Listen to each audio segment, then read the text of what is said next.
อาคาเหมือนสงคราพี่น้องเฮาคากูก็กูก้นคาเนาะพี่น้องเฮาคาเจอมาเมืองไทยใหม่ๆนะสังว่าใครยินหวัดใหม่นะกับ10มาหลายตีหมายฟ้อนคาเฮา0877325905ค่ะเนาะ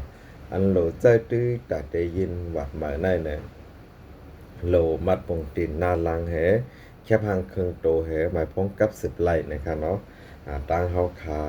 ได้เฮ็ดเอกสารปันได้เฮ็ดปองชาปันนะคะเนาะแล้วก็เงินรายจ่ายไว้ทา 1ก้อนใน600ค่ะเนาะใน600ในการล่างแคบหาง100 บาทเงินมัดจำ500นะครับเนาะสังว่าพี่น้องเขาเคยยินในกับ10ลองถามมาลายตีหมายโฟน0877325905เนาะค่าเขาได้ลงปันหลายช่องตั้งค่ะเนาะตั้ง Facebook ก็ได้ลงตั้ง YouTube ก็ได้ลงตั้ง TikTok ก็ได้ลงนะครับแต่ได้คนเข้าหาคาอะไรในเนี่ยก็ได้เจอเบอร์เนี่ยก็หมายฟ้อง0877325905ในเหคนหาอะไรตั้ง Facebook YouTube TikTok นะครับเขาลงไว้อยู่เนาะตั้งไลน์เนี่ย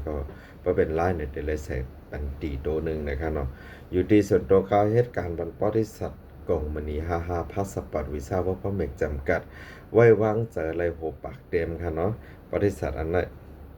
พี่น้องเขาเฮ็ดกว่าเย้าเลยตื้นอ่ำยาเหรียญยาเก้าค่ะเนาะสังว่าใครยินเฮ็ดจีไอเนี่ยก็กับ10ต้องถามมาอะไรค่ะหมายพ้นขาเขาก็แบ่งนะลวงปันไว้เนาะกับนั้นแหละพี่น้องค่ะก็เลยก็นึง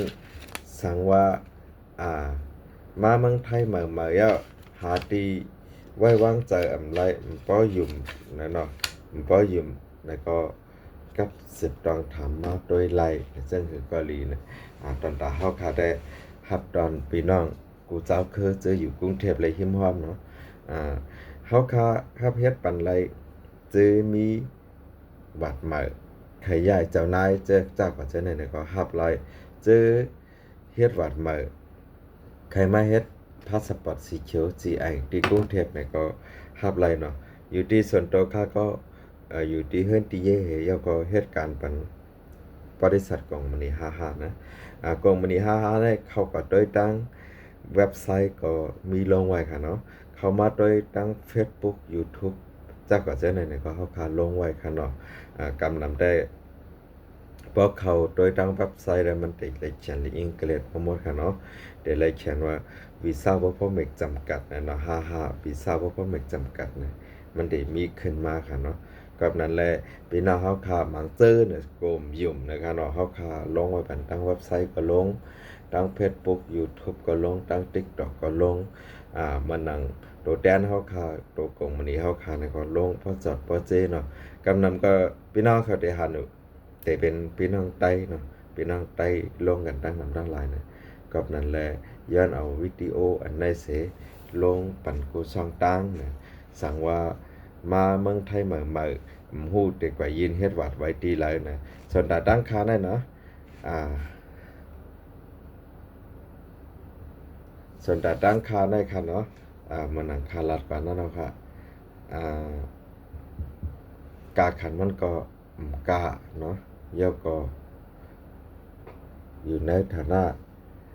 ปานกลางค่ะเนาะเยาก็พี่น้องคาไว้วางใจตั้งเลยนะก็กับ10โทรหาตั้งนั่นไรเนี่ยยินหลีฮับตอนกูก็กูก้นนะ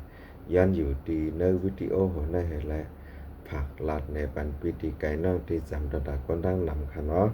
เอาคายินจมกูก็กูก้นคามาส่งคาให้พี่น้องคาอยู่หลีมีเงินห่างหลีกึกเปิ้นคา